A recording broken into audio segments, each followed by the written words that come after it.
At the end of a hard week, it's great to sit down and take some time off and watch some football. Game-winning touchdowns on 2-minute drives, running backs racing down the sidelines with no one to stop them. There's nothing else like the NFL, and there's no better way to make the games even more exciting than to bet on them. So do the smart thing and go to mybookie.ag.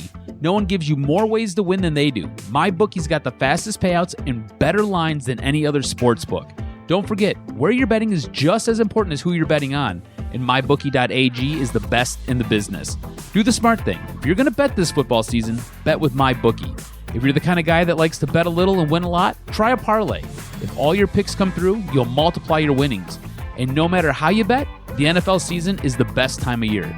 Join now and MyBookie will double your first deposit. Use promo code Detroit100 to activate the offer. That's promo code DETROIT100. Visit mybookie.ag today. You play, you win, you get paid. Fellas, I want to tell you about a product that can improve your performance in the bedroom. And what better way to improve the quality of your life than to please the woman of your dreams? Blue Chew brings you the first chewable with the same FDA-approved active ingredients as Viagra and Cialis, so you know they work. Blue Chew is the fast and easy solution for any man looking to enhance their performance and step up their game. You don't have to be one of those guys that finishes quickly, or you don't have to be one of those guys that, at the end of the day, regrets not having a great sex life. Blue Chew is prescribed online and shipped straight to your door in a discreet package, so no in-person doctor's visit, no waiting in the pharmacy, and best of all, no more awkwardness. They're made in the USA, and since Blue Chew prepares and ships direct, they're cheaper than a pharmacy. Right now, we've got a special deal for our listeners. Visit BlueChew.com and get your first shipment free when you use our special promo code DETROIT. All you got to do is pay the $5 shipping and handling fee. Again, that's BlueChew.com, promo code Detroit to try it free. Blue Chew is the better, cheaper, faster choice, and we thank them for sponsoring the podcast. I was trying to get it how I live. I want them dead presidents. I want to pull up, head spin, get flat. I got 6 jobs, I don't get tired.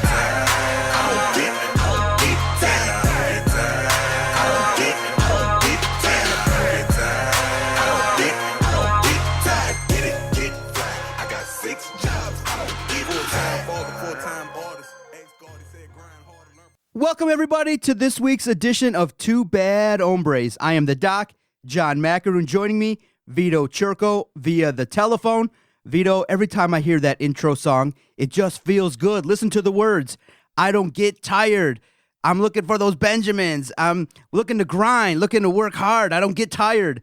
And doing these podcasts, Vito, I can't get enough. I mean, recording, watching sports, covering sports.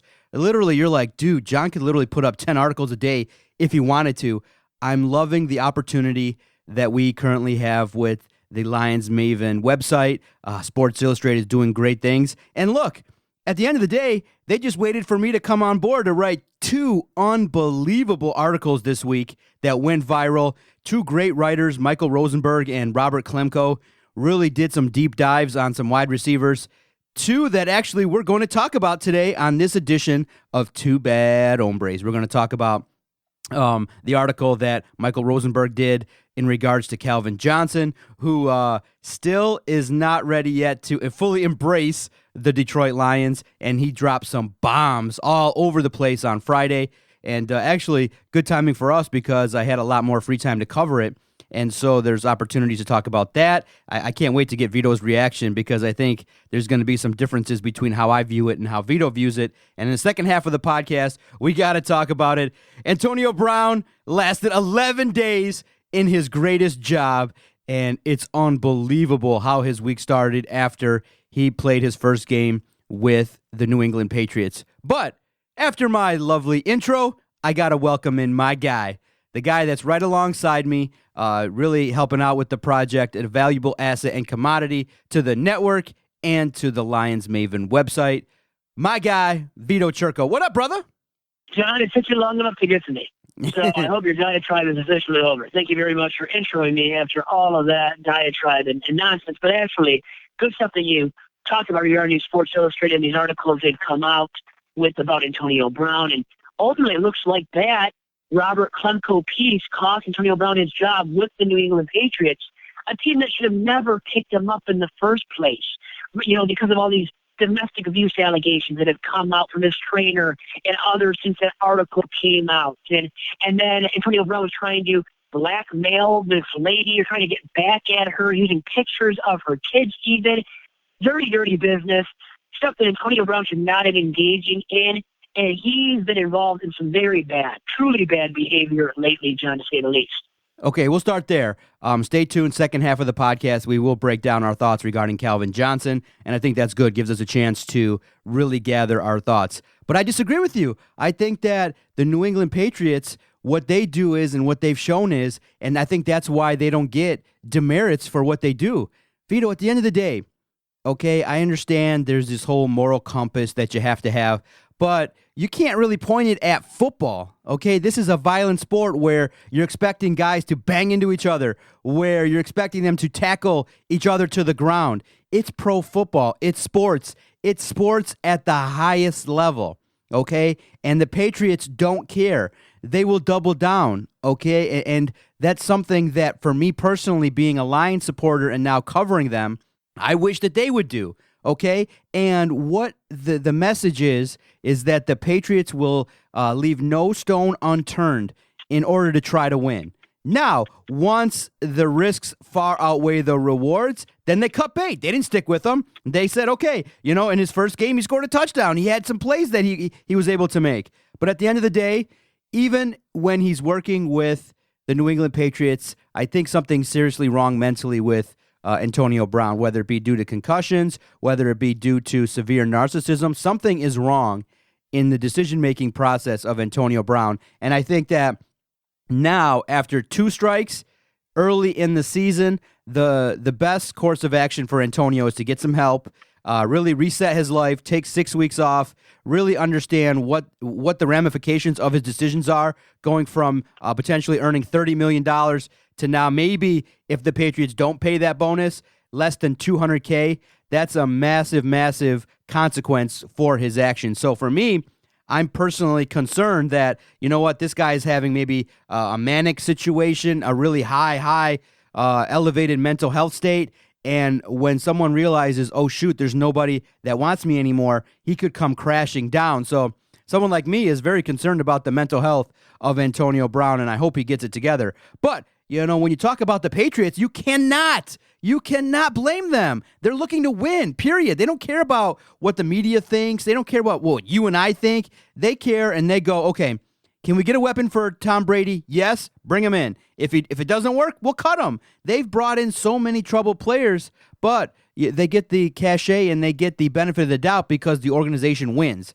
Now, an organization like the Lions, if they brought in Antonio Brown, they might potentially take a lot more heat from a fan base, because still to this day, I'm quite surprised. We did get some messages that on our Twitter page that said, hey, still bring him in after the 3rd try. But in this circumstance, Vito, the Patriots do the right thing, and and they actually did the right thing by cutting him after this situation. And I just don't get it, Vito. Really, at the end of the day, I'm really surprised that Antonio Brown, once he's with the Patriots, even has a cell phone. You just give it to your friend and say, look, lock it down for 5 weeks. We're only going to put out 2 tweets a day, and one's going to be a grateful appreciation. One's going to be promoting some product that gives me a bunch of money to put it out there, and that's it. Go about your business. Vito, I'm in that locker room. The lifestyle's great. You hang out with the buddies. You can tell jokes. You're getting treated very well. And, after a day's practice, you're eating really good food. You're being monitored. Life is good in the NFL. Why would Antonio Brown do this if he was not really mentally ill, or if really something wasn't wrong with him? Well, I really hate the narrative that the Patriots care about morally high-standing guys. For this signing of Antonio Brown, and knowing what he had engaged in and these sexual assault allegations that were directed towards him, Patriots knew. God, everybody else knew. So the Pats knew themselves. And Bill Belichick and the Patriots don't care about morals. That's what it tells me. And you said about how they don't care about the media and fans and what they all think. Well, truly, they don't care about morals. That's what it boils down to. They care about their bottom line, which is winning and making money as a franchise, and they've done a lot of both of those things over the last 2 decades now, with Tom Brady leading the way under center and Bill Belichick as the head coach and making the decisions for the Patriots organization. So they've made a lot of moves in the past and moving on from guys at the right time before these guys really hit the end of their careers or really were past their primes, such as Richard Seymour. They dealt him then to the Raiders. They had Randy Moss, who was great in the year they went undefeated in the regular season. They lost the Super Bowl to the Giants, but Randy Moss and Brady, great connection that season. But once they saw that Randy Moss was kind of nearing the end, got rid of Moss too. So in the past, truly they have got rid of guys before they really hit bottom. But, Randy Moss is no comparison to Antonio Brown. Randy Moss didn't have these same kind of character issues in terms of, engaging in sexual abuse. And wait. Allegations about Antonio Brown too. So totally different Randy Moss and Antonio Brown, by the way. Yes, Vito, but we do have to clarify, okay? Currently, Antonio Brown, when he was signed by the Patriots, wasn't being investigated criminally. The first allegation has now gone to civil court, and she was looking to receive some sort of monetary compensation. After the first one came out, then Robert Klemko comes out and discusses a lot of his deviant sexual behaviors. We got to clarify that he has yet to be formally charged. He has yet to be ever convicted. And we always take the stance, or at least I always take the stance, that you're innocent until proven guilty. But what we can say is, and what's really bad for organizations is, there's just way too much noise surrounding Antonio Brown. There's too much going on. There's too much of a distraction, and that can't happen. So yes, he is guilty of that. But at the same time, Vito, he's innocent. He has not done anything that yet has been proven in the court of law. Now, does it look really bad for him in the week when you're with the Patriots? But remember what the messages sent entailed. He said that, and obviously sending the picture of the source's kids is never a good look. But if you look at it from his perspective, he's saying, look, you're doing it for money. This is crazy. All this stuff that you're talking about. That all day long. You can keep saying that all day long if you're charged with this stuff, or have these allegations come out about you from these women and that, whomever. Yes. You can just keep saying it's a money play all your life. So it eliminates the legitimacy of these allegations directed towards you. So I don't like that, because these high-powered athletes and celebrities can use the money angle every single day of their life, the rest of their lives. Well, that's not cool either, because then it just covers up, maybe they did actually engage in something. So you still have to believe that these accusers are credible to some degree, and that's what I'm trying to say. And that it's not just always a money grab from these people that maybe don't have as much money. Right. No, Vito. Come on, man. It can't always be that. We can't always assume that either, is my point. Vito, now, we'll get back to it in 1 second. Here's my point, okay? And like I said, we never try to shame anyone here, okay? But if you want to stop this behavior, okay, what the legal system has to do is stop putting civil situations on these abuse cases, meaning that if I ever were to go in power, I would completely change the legal system where I would say, look, for this kind of behavior to stop, if Antonio Brown did indeed engage in these behaviors, he needs to be charged criminally. This needs to be looked at in a courtroom by the police. This is where it needs to go, whether you agree or not that these women did it or not, and I understand the reasons why they don't. But at the end of the day, you are not helping the cause by suing Antonio Brown, okay? You're not helping the cause. You're not helping to alleviate this type of behavior. So for Antonio Brown and for those that are accused of this type of thing, it should be handled in the courtroom. So he should be in court. He should be defending himself. He should be making a case in the court of law where she presents her side, he presents his side, and then we decide what's happening. So for Antonio Brown, that's what he's saying. That's his defense, because you have to entertain the notion. You can't just be closed-minded. You have to say, okay, there is a percentage chance he's innocent, whether it be 5%, 10%. That's just something that can be debated. But until you're proven guilty, you can make that defense. So that's why I completely disagree with putting monetary value on sexual abuse. It doesn't stop it from happening. It doesn't send a message, because guess what? High-powered people can find the money. Okay, he gives her $100,000, it goes away. He'll find another $100,000. That doesn't stop the behavior. That doesn't move the cause along. It has to be, if you're looking at overall, how do we stop this behavior? If Antonio Brown did indeed do it, he's got to have the book thrown at him. He's got to sit in jail and go to therapy and figure it out. Not writing a check that he can have. Writing a check to someone doesn't make this problem go away. It just is going to be a situation where, to whatever degree people will debate it, people will view it as a money grab. So that's why, if these things are happening, right away go to the police. It makes sense. It will stop this from happening if Antonio Brown did it, to be sitting in jail, not to be sitting making Instagram videos, not to be tweeting and texting people these kind of things. That's where my biggest problem is with the legal system is there is no money value placed on this kind of trauma. It's wrong. And it doesn't help the cause in any way, shape, or form. And look, you're just like, all these allegations, so that means it has to be true. Why? Why does it got to be true, Vito? He's innocent until proven guilty. That's always believe that the accuser has some credibility. You can't just shame the accuser and say that he or she doesn't have any validity in what they're saying and their claims about this person. I'm not saying because that person's a I'm not saying that and has a ton of money. It can't always be a money grab. There sometimes is some validity to these claims by these accusers that maybe are poor and as poor as possible, are impoverished and whatnot, and live in horrible situations. But you have to give them a little bit of credence and credibility that their claims are true. Yeah, of course. She sat with the NFL. She's talking to reporters. Of course, there's credibility. But what I'm saying is the standard is innocent until proven guilty, and until he's proven absolutely. But how many things do you have to do to prove to a franchise like the Patriots, who should have done more of their due diligence to realize, hey, well, Robert Kunko realized. How did Robert Kunko realize this and write this piece or essay that's this terrific, journalistically high-standing piece now? Because he did his due diligence. As a journalist, he's a true journalist. Hard-working, hard-hitting journalist that did his job and found out these claims from another accuser. Yes. The Patriots could have easily found that out too, with Robert Kraft and Belichick and everybody they have working on the inside, behind the scenes. All those staffers they have in the multi-billion-dollar company themselves. Why didn't they find this out? The Patriots.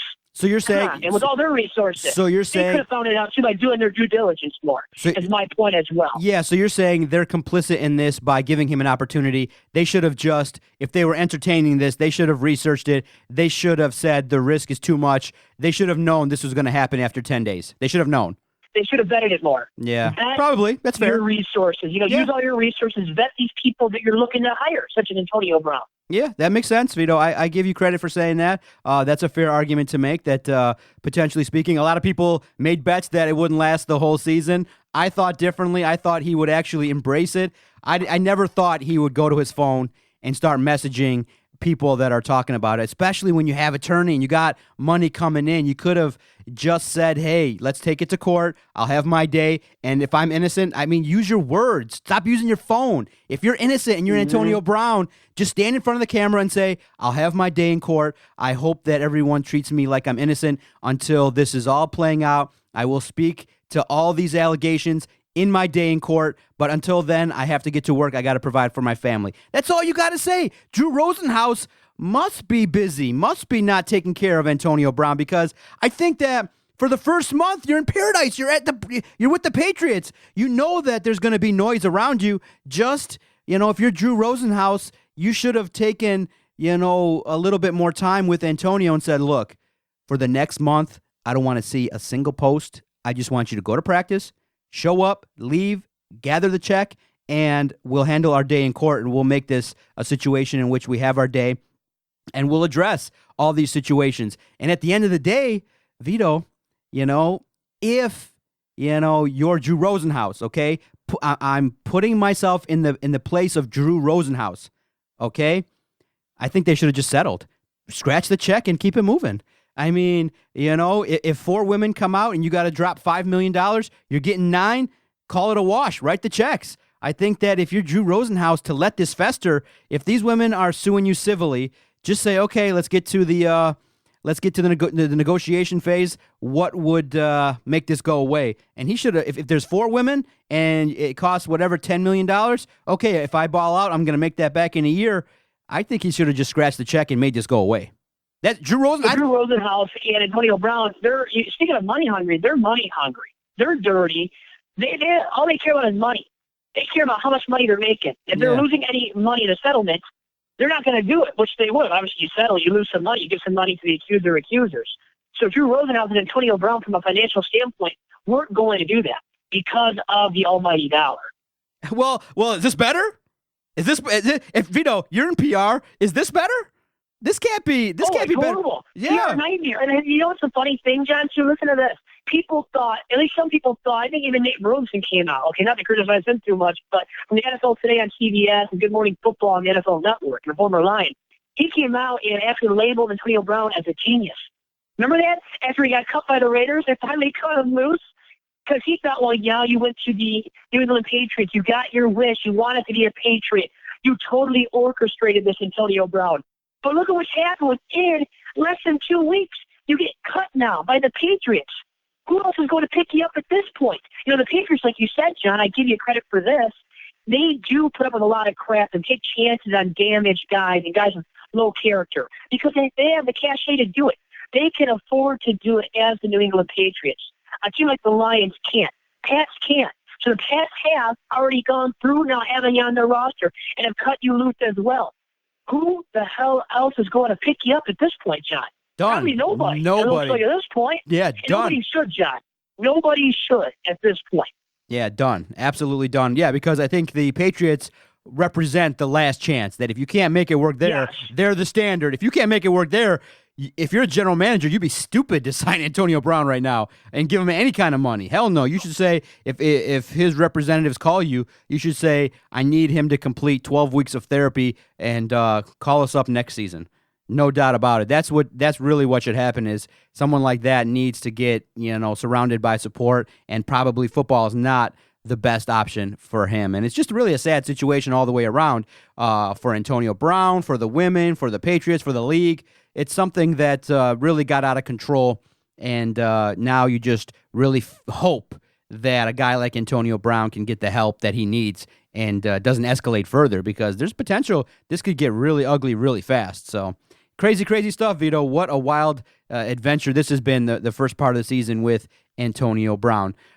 We got to show love to a sponsor, and then in the second half of the podcast, I want to get Vito's reaction to the Michael Rosenberg comments and his great feature piece on Calvin Johnson. All right, Vito, tell us about DC Sports over there at Lakeside Mall. John, our sponsor of Two Bad Hombres is DC Sports at Lakeside Mall in Sterling Heights, your go-to source for authentic sports memorabilia and terrific autograph signing sessions in Detroit and beyond. And you can find out more about DC Sports at Lakeside Mall in Sterling Heights by going online to DetroitCitySports.com. And also make sure to give them a follow on Twitter at DC Sports Detroit. And if you haven't had an opportunity, I finally did. Vito did a quality feature interview with the owner, Steve, and he did a great job talking about his love of the business, memorabilia, sharing stories. Head on over to our platform. Anywhere your favorite podcast is hosted, you can find the Detroit Sports Podcast. Look for Vito's interview with Steve Grouse, a really quality interview, a great sponsor of the network. Definitely, we appreciate those that really support our project. It helps keep the lights on, helps keep the microphones hot here in our Sterling Heights studio, and we're able to broadcast every single day because of the great support of our sponsors.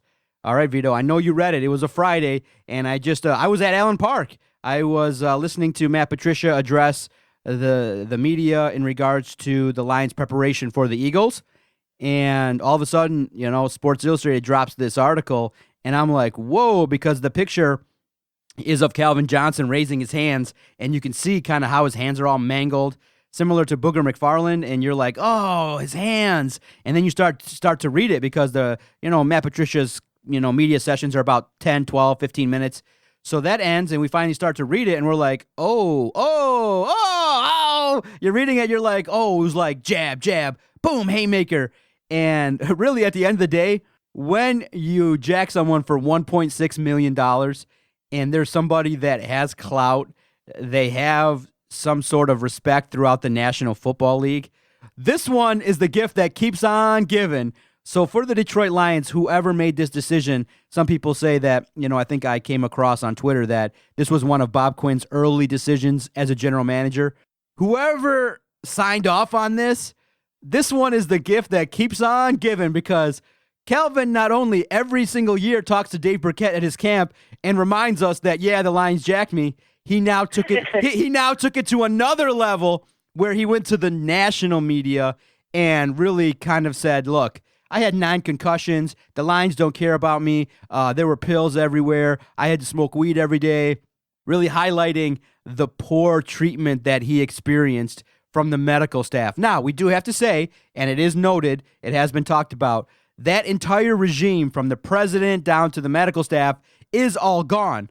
So there's another athlete that weighed in Travis Swanson, and he said the same thing. He said, back in 2016, I had a situation, and I wasn't put in front of a doctor. So he was alluding to that, one way around the protocol is to not see a doctor. So the Lions are kind of under the crosshairs right now in terms of the treatment of NFL athletes. Man, Vito, Calvin dropped the haymaker this week. Well, I'm going to say this. The Lions don't care about the well-being or welfare of their players. And Calvin Johnson came out and said that himself in that SIP with Michael Rosenberg, a former Detroit sports writer who wrote for the Free Press at one point, as you know, John. So, God, he delivered a ton of haymakers, definitely. But here's the only thing I'll say. The Lions have always been behind the 8 ball and have had some archaic ways to them and haven't treated their players in a proper fashion, such as with Barry Sanders as well. And he retired, but a lot of it with Barry, I know, was because of losing. The losing really got to him, ate him up at the end, and he retired prematurely. And Kelvin did as well, I believe, after 9 seasons at the age of 30. And he had to smoke weed after every single game to deal with all the concussions and the injuries. And I just remember him, even with his big frame, 6'5", and huge bulk to him too. Could take a lot of hits, but I remember some plays and some throws from Matthew Stafford to Calvin Johnson where Johnson just got torn up over the middle and he got banged up, helmet into his chest. And I mean, he dealt with so much, so many injuries and just nagging bruises and pains throughout the years that it got the best of him. But, with the Lions, to get to really what we're talking about with this piece written by Michael Rosenberg, you can tell the Lions, man, are just behind in their ways, right? Other teams aren't like this, and at least now. Because I'll say this, I think a lot of teams until recently, John, were like the Lions in terms of not caring truly about the welfare of their players.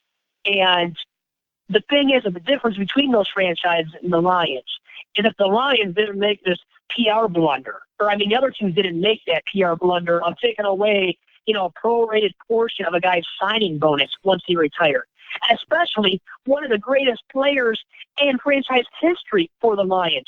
Other teams have realized they can't do that because of, the risk of PR backlash. The Lions, for some odd reason, even as recent as, 5 years ago, still didn't realize that, hey, that we're going to deal with some PR backlash because of taking away this portion of a guy's signing bonus who was the greatest receiver, you could argue, very easily in our franchise's history. So this is just throwing eggs onto the face, right? It's like yolk all over the face of the Lions franchise. And it's another black mark on the Lions as a whole, too. Man, Vito, when you read it and check out our piece over there at Lions Maven, we talked about, the 5 biggest takeaways. He talked about, he said, basically other players would say the Lions don't do stuff right. Like he said that one of his favorite coaches, one of the guys that really pushed him was Sean Jefferson. And then head coach, Jim Schwartz doesn't retain him. And you're like, do you not care about what the, star athlete on your team thinks? How do you not bring back Sean Jefferson? And he says that, 1 year you'd have, a group of a medical staff and the next year it'd be completely different. So he talks about how the franchise is not run right. He talks about the fact that, there's a culture there that doesn't treat the athletes right, that basically it's about the product. It's about putting, the athlete in a position to maybe fail or not care so much about their medical well-being. And I do find it fascinating because if you look at it from a team standpoint, hey, if you're paying some guy $3-4 million, you want him on the field. So I don't justify it, but I can see what they're thinking. They're like, now that there's this concussion protocol, we got to find a way to skirt it. And that's really terrible to say, but that's what they're thinking because these owners, they're saying, okay, I'm scratching a check for $3 million. I don't want to pay a guy to sit down. Hell, I don't want to pay you to not work, right? I'm asking you, like, okay, how many hours are you putting in? Are you doing this right? And we're talking about a vast different, amount of money here. So if you're an owner, I can see that they're like, oh man, we need this guy on the field. We can't have him injured. We're scratching that check. So if you're a player, I think now in 2019, you have to recognize that. So what I would say for these athletes is the next collective bargaining agreement, you got to fight for more rights to go to your own doctors, to have a team collaborative effort that, hey, if something's wrong, I want to go to my doctor freely. And that, if you're an athlete, listen to this. Get your own team ready. Get your own numbers. Get your own neurologist. Get your own brain doctor. And understand that if your bell is rung, at the end of the day, go to your doctors and make sure that you tell someone, because the team just wants you on the field and they want you out there because it keeps the money train rolling. That's just the way it is. You don't have to like it.